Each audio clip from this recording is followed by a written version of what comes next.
Hello, I'm Maura Carley, founder and president of Healthcare Navigation, and I'm pleased to tell you that we're going to move on beyond our health insurance basics series, at least for the moment, and talk to you about some frequently asked questions. Some of them we wish weren't asked so frequently. It means we haven't made enough progress in educating people about healthcare coverage. But be that as it may, let's move on today to talk about pre-existing conditions, which still cause a great deal of fear.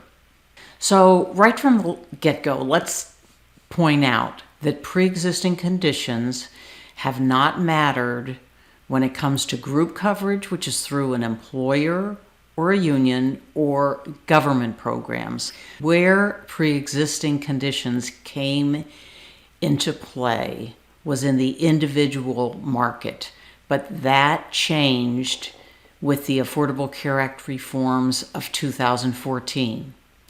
So since 2014, if you're applying for individual coverage either through your state-based exchange or the federal exchange, healthcare.gov, pre-existing conditions do not come into play. Now, they come into play in a couple of areas. One is Medicare supplements. So you've got to be careful about that if you're going on to Medicare Part B for the first time. Medicare supplements are private products regulated by both the federal government and the state government.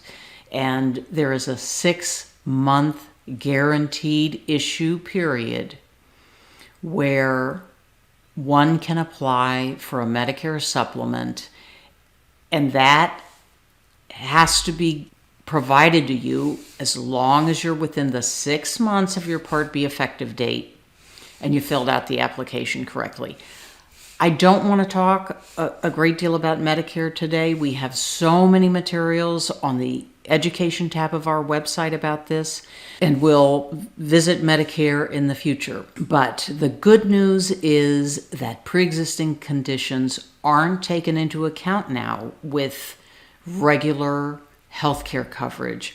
Where they still come into play is in individual long-term care coverage or individual disability policies. When you apply for those types of policies as an individual, pre-existing conditions definitely will be taken into account. And think about it. This should make some sense that if you are very elderly and are not able to take care of yourself at home, it's unsafe, and you need someone to be with you regularly or up to 24 hours a day, you can't apply for coverage and think that an insurance company at that point, because these are for-profit companies, are going to say, oh yes, we'll pay for all that care for this premium. It's just nonsensical.